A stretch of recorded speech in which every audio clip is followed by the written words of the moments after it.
ಎಲ್ರಿಗೂ ನಮಸ್ಕಾರ. ಹೇಗಿದ್ದೀರಾ ಎಲ್ಲರೂ? ತುಂಬ ತುಂಬ ತುಂಬ ಖುಷಿ ಅನ್ನಿಸ್ತು. ಒಂಥರ ಪೆಪಿ ಸಾಂಗ್ ಅಥವಾ ಎನರ್ಜಿ ಸಾಂಗ್, ಯಾರಾದರೂ ಸರಿ ಕುಣಿಬೇಕು ಅನ್ನೋ ಸಾಂಗು. ಅದಕ್ಕೋಸ್ಕರ ನಾನು ಚೈತನ್ಯಗೆ ಹೇಳಿದ್ದು ಕುಣಿಯಪ್ಪ ನೀನು ಅಂತೇಳಿ. ತುಂಬ ಖುಷಿ ಅನ್ನಿಸ್ತು. ಈ ಪಿಕ್ಚರ್ ಪ್ರಾರಂಭ ಆಗೋದಕ್ಕೆ ಮುಂಚೆ ಶ್ರೇಯಸ್ಸು ಮತ್ತು ಶ್ರೀಮತಿ ವಿನೋದ್ ಪ್ರಭಾಕರ್ ಅವರಿಬ್ಬರು ನಮ್ಮ ಮನೆಗೆ ಬಂದಿದ್ದರು. ಅಂದರೆ ಇನ್ನೂ ಮನೆ ನಮ್ಮದು ಫಿನಿಶ್ ಆಗ್ತಾ ಇತ್ತು. ಅಂದರೆ ಕೂತ್ಕೊಳ್ಳೋಕೆ ಕೂಡ ಜಾಗ ಇರಲಿಲ್ಲ. ನಾವು ಚೇರ್ ಕೊಡಬೇಕು ಅಂತಂದರೆ ಇಲ್ಲಪ್ಪ ಕೂಡಿಸೋದು ಅಂತ ಅಲ್ಲಿಗೆ ಬಂದರು. ಅಲ್ಲಿಗೆ ಬಂದು ಇದನ್ನ ಕಥೆನೆಲ್ಲ ಹೇಳಿ ವೇಣು ಅವ್ರಿಗೆ ಮಾಡಬೇಕು ಅಂತೇಳಿ. ಅದಕ್ಕೆ ವೇಣು ಎರಡು ಮುಖ್ಯ ಕಾರಣ ಇತ್ತು. ಒಂದು, ವಿನೋದನ್ ಜೊತೆ ಫಸ್ಟ್ ಸಿನಿಮಾ ಮಾಡ್ತಿರೋದು ವೇಣು. ಇನ್ನು ಮತ್ತೆ ಚೈತನ್ಯನ ಜೊತೆ ಮತ್ತೆ ಸಿನಿಮಾ ಮಾಡ್ತಿರೋದು. ಯಾಕಂದರೆ ಚೈತನ್ಯ ಒನ್ ಆಫ್ ದಿ ಫೇವ್ರೆಟ್ ಡೈರೆಕ್ಟರ್ಸಲ್ಲಿ ಒಬ್ಬರು ವೇಣುಗೆ. ಆ ಎರಡೂ ಕಾರಣದಿಂದ ಒಪ್ಕೊಂಡ್ವಿ. ಆವಾಗ ಪದ್ಮನ ಬಗ್ಗೆ ನಮ್ಗೆ ಗೊತ್ತೇ ಇರಲಿಲ್ಲ. ಪದ್ಮ ಬರೋದಕ್ಕೆ ಮುಂಚೆ ಶ್ರೇಯಸ್ಸಿಗೆ ಹೇಳಲೇಬೇಕು, ಒಳ್ಳೆ ಪ್ಯಾಷನ್ ಇರುವಂಥ ಒಬ್ಬ ಪ್ರೊಡ್ಯೂಸರ್, ಇಂಟ್ರೆಸ್ಟ್ ಇರುವಂಥ ಒಂದು ಪ್ರೊಡ್ಯೂಸರ್. ಸಿನಿಮಾ ಅಂತಂದರೆ ಒಬ್ಬ ಆಡಿಯನ್ಸ್ ಆಗಿ ಎಂಜಾಯ್ ಮಾಡುವಂಥ ಒಬ್ಬ ಪ್ರೊಡ್ಯೂಸರ್. ಈಗಲೂ ಕೂಡ ಹಾಡುಗಳೆಲ್ಲ ಬರ್ತಾ ಇದ್ರೆ ಅವ್ನು ವಿಸಿಲ್ ಹಾಕೊಂಡು ಕೂತಿದ್ದ ಹಿಂದೆ. ನೀನು ಡ್ಯಾನ್ಸ್ ಮಾಡ್ತಿದ್ರೆ ನಾನು ಅಂತಂದರೆ ಇವನು ಅಂತ ಅವ್ರ ಜೊತೆಗೆ ನನಗೆ. ಅಂದರೆ ವಿನೋದನ ನಿಜವಾದ ಅಭಿಮಾನಿಗಳಲ್ಲಿ ಶ್ರೇಯಸ್ಸು ಕೂಡ ಒಬ್ಬ. ಯಾಕಂದರೆ ನಿನ್ನ ಬಗ್ಗೆ ಎಷ್ಟು ಮಾತು ಕೇಳಿದ್ದೀನಿ ಅವನ ಬಾಯಲ್ಲಿ ಅಂದರೆ ವಿನೋದ, Vinod sir Vinod sir Vinod sir. ಅಂದರೆ ಲೇ ಇರೋ, ನನಗೆ ಸ್ವಲ್ಪ ತಾನೇ ಗೊತ್ತು ಕಣೋ. ಅವ್ರ ಅಪ್ಪಾಜಿ ಜೊತೆ ನಾನು ಆ್ಯಕ್ಟ್ ಮಾಡಿದ್ದೀನಿ, ಅಷ್ಟು ಬಿಟ್ಟರೆ ವಿನೋದನ ಜೊತೆ ನಾನು ಯಾವ ಸಿನಿಮಾನೂ ಆ್ಯಕ್ಟ್ ಮಾಡಿಲ್ಲ ಇದುವರೆಗೂ. ಬಟ್ ನನಗೆ ವ್ಯಕ್ತಿಗತ ಪರಿಚಯ ಇಲ್ಲ, ಆದರೆ ಆತನ ಬಗ್ಗೆ ನನಗೆ ಗೌರವ ಇದೆ. ಯಾಕಂದರೆ ಒಳ್ಳೆ ಆರ್ಟಿಸ್ಟು, ಒಳ್ಳೆ ಕಲಾವಿದ, ಒಳ್ಳೆಯ ಮನುಷ್ಯ. ಅದರಿಂದ ನನಗೆ ಅವನ ಬಗ್ಗೆ ಒಳ್ಳೆಯ ಅಭಿಪ್ರಾಯ ಇದೆ. ಬಟ್ ಇವನ ಹತ್ರ ನಿನ್ನ ಬಯೋಡೇಟಾ ಕೇಳಿ ಕೇಳಿ ನಾನು ಇನ್ನೂ ಹತ್ರ ಆಗ್ಬಿಟ್ಟೆ. ಏನೋ ನನಗೆ ತುಂಬ ಗೊತ್ತು ವಿನೋದ್ ಪ್ರಭಾಕರ್ ಅನ್ನೋ ಥರ ಇದ್ರೆ. ಯಾಕಂದರೆ ಶ್ರೇಷ್ಠ ಸತಿ ಹೇಳಿದ್ದ ನಾನು ನಿನ್ನ ಬಗ್ಗೆ.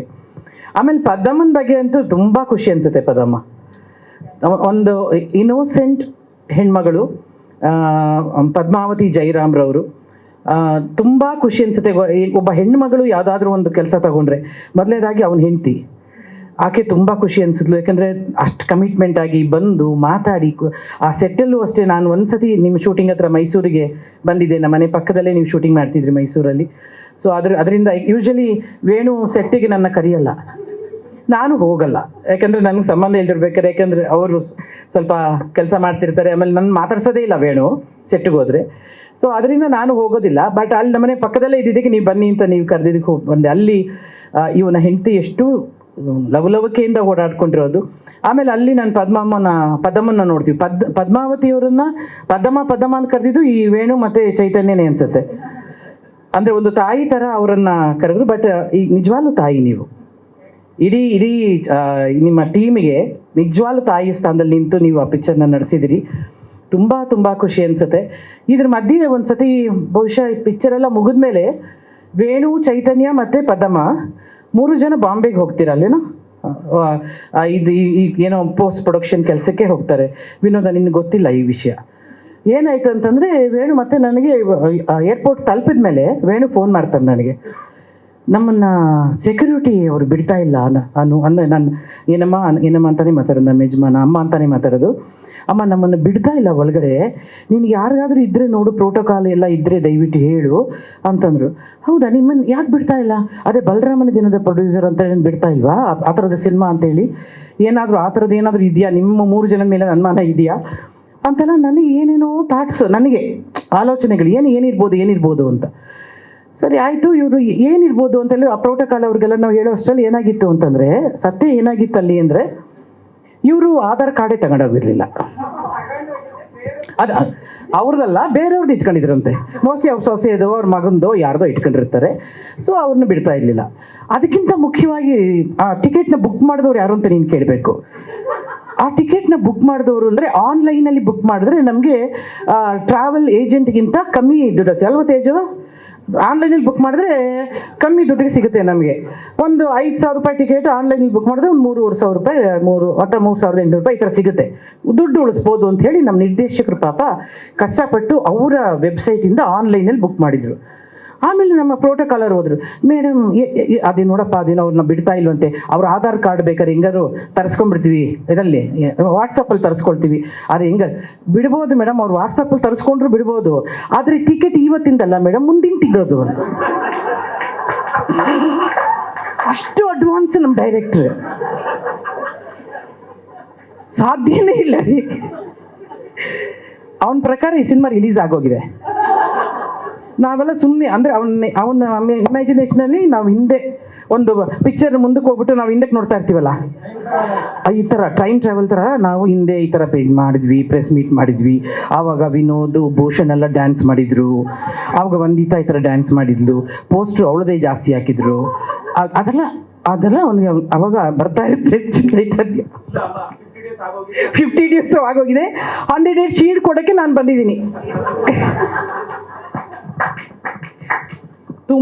ತುಂಬ ನಿಜವಾಗ್ಲೂ ಹೇಳ್ತೀನಿ, ಇವರು 3 ಜನ, ಪದ್ದಮ್ಮ, ಚೈತನ್ಯ ಹಾಗೂ ವೇಣು ಮತ್ತು ಮಗ ನೀನು, ತೇಜು ಆವಾಗವಾಗ ಇರ್ತಿದ್ದ ಆಫ್ಕೋರ್ಸ್. ಇವರು ಇಷ್ಟೂ ಜನ 3 ಜನ ನನ್ನ ಇಡೀ ಚಿತ್ರವನ್ನು ತಗೊಂಡು ಹೋಗಿದ್ದ ರೀತಿ, ಮತ್ತು ವಿನೋದ್ ಅದರಲ್ಲಿ ತುಂಬ ತುಂಬ ತುಂಬ ಚೆನ್ನಾಗಿ ಮಾಡಿದೆ ಮಗ. ಎಷ್ಟು ಸತಿ ಹೇಳಿದ್ದಾರೆ ಅಂದರೆ ವೇಣು ನಿನ್ನ ಬಗ್ಗೆ ಎಷ್ಟು ಚೆನ್ನಾಗಿ ಆ್ಯಕ್ಟ್ ಮಾಡಿದ್ದಾನೆ, ಎಷ್ಟು ಚೆನ್ನಾಗಿ ಕಾಣಿಸ್ತಾನೆ. ಐ ಥಿಂಕ್ ಚೈತನ್ಯಂಗೆ ಅದೊಂದು ಮಾಯಾಜಾಲ ಇದೆ. ನನಗೆ ಭೂಷಣ್ ಅವನಿಗೇನೂ ಕೋಪನೇ ಬಂದಿಲ್ಲ, ಅವನಷ್ಟು ಚೆನ್ನಾಗಿದ್ದ, ಅಷ್ಟು ನಗ್ನಗ್ತಾ ಇದ್ದ ಅಂತ ಸುಳ್ಳು ಹೇಳಿದ್ದು ನೋಡಿ ಭೂಷಣ್ ಬಗ್ಗೆ. ನನಗೆ ಇನ್ನೊಂದು ಭೂಷಣ್ ಬಗ್ಗೆ ಅನುಮಾನ ಬಂದ್ಬಿಡ್ತು. ಅಲ್ಲ, ಸಾಂಗ್ ಅಂತ ಅವನೇನು ಮಾತಾಡಿಲ್ಲ ಮಗ, ಅದರಲ್ಲಿ ಮೈಕೆಲ್ಲ ಹೊಡೆದಾಕ್ಬಿಟ್ಟವನೇ ಕಣೋ. ಕೇಳೋ ಶೂಟಿಂಗಲ್ಲಿ ಅವನು ಕೋಪ ಬಂದರೆ ಇದೆಲ್ಲ ಕೆಂಪಗಾಗ್ಬಿಟ್ಟು ಈ ಮೈಕ್ ಇದ್ರೆ ಅದ ತಂಡ ಥಪಾರ್ ಅಂತ ಹೊಡೆದು, ಏನು ವಿನೋದ ಪಾಪ ಭೂಷಣ ನಿನಗಿದೆಲ್ಲ ಗೊತ್ತಿಲ್ಲ ಮಗನೇ. ತುಂಬ ಅವನ BP ಎಲ್ಲ ಭಾಳ ಹೈಯಲ್ಲಿದೆ. ಏನೋ ಒಂದಿದ್ದನ್ನ ನೋಡಿ BP ತಣ್ಣಗಾಗಿರಬಹುದು. ಅದರಿಂದ ಆ ಸಾಂಗು ಆಗಿದ್ದೇ ಗೊತ್ತಿಲ್ಲ. ಪ್ರಿಯಾನಂದ್ ನನಗೆ ಆ ಹೆಣ್ಮಗಳದ್ದು ಗೊತ್ತೇ ಇವೆ. ಅವ್ರು ಇದ್ದಾಗಲೇ ನಾನು ಜಾಸ್ತಿ ಬರಬೇಕಿತ್ತು ಶೂಟಿಂಗ್ಗೆ. ಬಂದಿದ್ರೆ ಡೈರೆಕ್ಟ್ರ್ ಹೆಂಗಿರ್ತಿದ್ದ ಅಂತ ನೋಡ್ತಿದ್ದೆ ನಾನು. ಬಟ್ ತುಂಬ ಖುಷಿ ಅನಿಸುತ್ತೆ. ಈ ಸಿನಿಮಾ ತುಂಬ ಚೆನ್ನಾಗಿ ಬಂದಿದೆ ರೀ, ಎಲ್ಲರ ಬಾಯಲ್ಲೂ ಕೂಡ. ಎಲ್ಲೋ ಅಲ್ಲಿ ಹರಿ ಅವನು ತುಂಬ ಚೆನ್ನಾಗಿ ಎಡಿಟ್ ಮಾಡಿದ್ದಾನೆ. ಬಾರೋ ಇಲ್ವಾ ಕೂತ್ಕೋ. ಎಡಿಟರ್ ನಮ್ಮ ಹರಿ ತುಂಬ ಚೆನ್ನಾಗಿ, ಅಂದರೆ ಅಲ್ಲಿ ಬಾಂಬೆಲಿ DI ಮಾಡಕ್ಕೆ ಹೋಗಿದ್ದಾರೆ ವೇಣುವರು. ಇವತ್ತು ಸಂಜೆ ಇಲ್ಲಿ ಬೆಂಗಳೂರಿಗೆ ಬರ್ತಾ ಇದ್ದಾರೆ.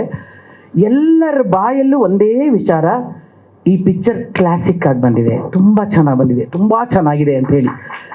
ನನಗಂತೂ ಎಷ್ಟು ಕ್ಯೂರಿಯಾಸಿಟಿ ಬೆಳೆಸಿದೆ ಅಂದರೆ ಫಸ್ಟ್ ನೋಡ್ಬಿಡ್ಬೇಕು ಈ ಪಿಕ್ಚರ್ನ ಅಂತ ಹೇಳಿ. ಆಮೇಲೆ ಈ ಚಿತ್ರದ ಸಂಗೀತ ನಿರ್ದೇಶಕರು ನಮ್ಮ ಪ್ರವೀಣಿಗೆ ನಾನು 3-4 ಸತಿ ಹೇಳಿದ್ದೀನಿ, ಚೈತನ್ಯಂಗೂ ಹೇಳಿದ್ದೀನಿ. ಭಾರತ ದೇಶದಲ್ಲಿ ಅತ್ಯಂತ ದುಬಾರಿ ಸಂಗೀತ ನಿರ್ದೇಶಕರು ಯಾರಾದ್ರೂ ಇದ್ದರೆ ಅದು ಸಂತೋಷ್ ನಾರಾಯಣ್ರವರು. ಅತ್ಯಂತ ಬ್ಯುಸಿ, ಅತ್ಯಂತ ದುಬಾರಿ. ಇವಾಗ ಅಂದರೆ ಕೈಗೆ ಎಟಕದ ಹೋದ ಸಂಗೀತ ನಿರ್ದೇಶಕರು ಅಂತ ನಿರ್ಮಾಪಕರಿಗೆ ಈಗಾಗಲೇ ಅರ್ಥ ಆಗಿದೆ ಅವರಿಗೆ. ಆದ್ದರಿಂದ ಅಂಥ ಸಂಗೀತ ನಿರ್ದೇಶಕರನ್ನು ಕನ್ನಡಕ್ಕೆ ಕರ್ಕೊಂಡು ಬಂದು ಪರಿಚಯ ಮಾಡಿ ಅವ್ರ ಕೈಯಲ್ಲಿ ಒಂದು ರೀತಿಯಾದ ಬೀಟ್ ಸಾಂಗ್ಸನ್ನೆಲ್ಲ ಹಾಕಿಸಿ ಆ ಮ್ಯೂಸಿಕ್ನ ಮಾಡಿಸಿರೋದು ಕೂಡ ಶ್ರೇಯಸ್, ಅದು ನಿನಗೆ ಸಲ್ಲಬೇಕು, ನಿನಗೆ ವಿನೋದನಿಗೇನೆ.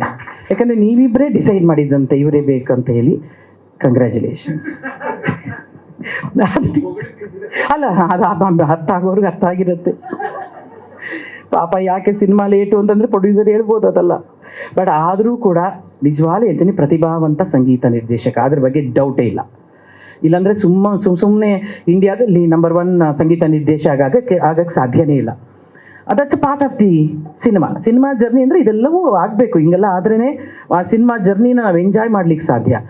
ಮಗುವನ್ನ ಹೇಗೆ 1 ತಿಂಗಳು ಹೆತ್ತಿದ ಮೇಲೆ ನಾವು ಕನ್ಸೀವ್ ಅಂತ ಆದಮೇಲೆ ಅಲ್ಲಿಂದ ಶುರುವಾಗುತ್ತೆ, ಮಗು ಹೆರಿಗೆ ಆಗಿ ಮಗು ಹೊರಗಡೆ ಭೂಮಿ ಮೇಲೆ ಬರೋ ತನಕ ಅದೊಂದು that's a journey of the cinema. That is the cinema style.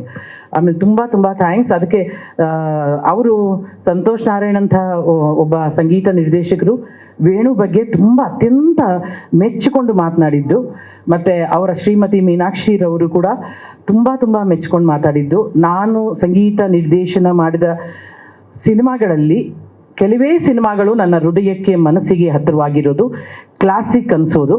ಅದರಲ್ಲಿ ಒಂದು ಬಲರಾಮನ ದಿನಗಳು ಅಂತ ಹೇಳಿದ್ದು.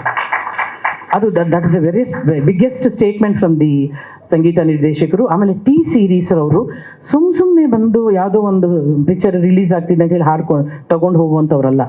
ಅಂಥವರು ಬಂದು ಈ ಸಿನಿಮಾಕ್ಕೆ ರೈಟ್ಸ್ ತೊಗೊಂಡೋಗಿದ್ದಾರೆ, ಮ್ಯೂಸಿಕ್ ರೈಟ್ಸ್ ಅಂತಂದರೆ again Paddamma, it's a great strength ನಿಮಗೆ. ಆಮೇಲೆ ಇಡೀ ಕಲಾವಿದರ ತಂಡ ರೀ ತುಂಬ ತುಂಬ ಚೆನ್ನಾಗಿ ಮಾಡಿದ್ದಾರೆ. ಅದರಲ್ಲಿ ಮೊದಲಿಗ ಅಫ್ಕೋರ್ಸ್ ನಾಯಕ ವಿನೋದ್, ಅದಾದಮೇಲೆ ನಮ್ಮ ವಿನಯ ಆಗಲಿ, ಪ್ರಿಯಾ ಆನಂದ್ ಅವರಾಗಲಿ, ಅಥವಾ ಆ ದಿನಗಳಲ್ಲೂ ಮಾಡಿದ್ದ ಎಲ್ಲ ಕ್ಯಾರೆಕ್ಟರ್ಗಳಾಗಲಿ, ಇವರೆಲ್ಲರೂ ಕೂಡ ಒಂಥರ ಔಟ್ಸ್ಟ್ಯಾಂಡಿಂಗ್ ಆಗಿ ಬಂದು ನಿಂತ್ಕೊಳ್ತಾರೆ. ಆಮೇಲೆ ನನ್ನ ವಂದಿತನ ಬಗ್ಗೆ ಹೇಳಲೇಬೇಕು. ನನ್ನ ಜೊತೆ ಆ ಹುಡುಗಿ ಲಕ್ಷ್ಮೀಪುತ್ರದಲ್ಲಿ ಭಾಳ ಗ್ಲಾಮರಸ್ ರೋಲಲ್ಲಿ ಪಾತ್ರ ಮಾಡಿದ್ದು. ಈ ಹುಡುಗಿ ಡ್ರೆಸ್ ಈಗ ಹಾಕೊಂಡು ಬಂದಾಗಲೇ ಏನಿಲ್ಲ ಎಷ್ಟು ಚೆನ್ನಾಗಿ ಕಾಣಿಸ್ತೀಯ ನೀನು, ಅದರಲ್ಲಿ ಅದು ನಾನು ಅವಳನ್ನು ಗ್ಲಾಮರಸ್ ನೋಡಿ ನೋಡಿ ನನಗೆ ಅದೊಂಥರ ರೂಢಿ ಆಗಿಬಿಟ್ಟಿತ್ತು. ಅದರಲ್ಲೂ ತುಂಬ ಮುದ್ದಾಗಿ ಪಾತ್ರ ಮಾಡಿದ್ದಾಳೆ. ಇದರಲ್ಲಿ ತುಂಬ ಚೆನ್ನಾಗಿ ಡ್ಯಾನ್ಸ್ ಮಾಡಿದೆಯಮ್ಮ. ಭೂಷಣ್ ಒನ್ಸ್ ಅಗೇನ್ ಇವರೇ ವಂಡರ್ಫುಲ್ ಡ್ಯಾನ್ಸ್ ಡೈರೆಕ್ಟರ್. ಯಾವತ್ತೂ ಸಿನಿಮಾ ಅನ್ನೋದು ಒಬ್ಬ ಲೈಟ್ ಮ್ಯಾನಿಂದ ಹಿಡಿದು ಎಲ್ಲರೂ ಬೇಕು ಮಗನೇ, ನಾನೇನು ಮರ್ತೋಗ್ತಾರೆ, ನಾನು ಇದು ಮಾಡ್ತಾರೆ ಖಂಡಿತ ಇಲ್ಲ. ಸಿನಿಮಾ ಯಾರನ್ನೂ ತಳ್ಳೋದಿಲ್ಲ, ಯಾಕಂದರೆ ಎಲ್ಲರೂ ನಿಲ್ತಾರೆ, ಅವ್ರವ್ರ ಕೆಲಸದಲ್ಲಿ ಅವ್ರು ನಿಲ್ತಾರೆ. ಎಷ್ಟು ಚೆನ್ನಾಗಿ ಮಾಡಿದ್ಯಾ ಇದು ಸಾಂಗ್, ಇದು ತುಂಬ ಖುಷಿ ಅನಿಸುತ್ತೆ. And all the best. ಈ ಪಿಕ್ಚರು ಇದೇ ತಿಂಗಳು 26ನೇ ತಾರೀಕು ರಿಲೀಸ್ ಆಗ್ತಿದೆ, ಜೂನ್. ಎಲ್ಲರೂ ನೋಡಿ ಈ ಪಿಕ್ಚರನ್ನು. ಖಂಡಿತವಾಗ್ಲೂ ಇದು ದೊಡ್ಡ ಚರಿತ್ರೆ ಸೃಷ್ಟಿ ಮಾಡೋದ್ರಲ್ಲಿ ಸಂದೇಹನೇ ಇಲ್ಲ. ಈ ನಮ್ಮ ಚೈತನ್ಯ ನೀನು ನೆಕ್ಸ್ಟ್ ಪಿಕ್ಚರ್ ಮಾಡೋಕ್ಕಂದ್ರೆ 100 days ಫಂಕ್ಷನ್ ಎಲ್ಲ ಮಾಡೋಣ, ಇದೇ ವರ್ಷ ಮಾಡೋಣ. 100 days ಫಂಕ್ಷನ್ ಎಲ್ಲ ಮಾಡಿ ಮತ್ತೆ ಅವ್ರನ್ನ ನೆಕ್ಸ್ಟ್ ಪಿಕ್ಚರ್ಗೆ ಕೊಂಡೊಯ್ಯೋಣ. But all the best and congratulations ಇಡೀ ಟೀಮ್ಗೆ. We love you Paddamma.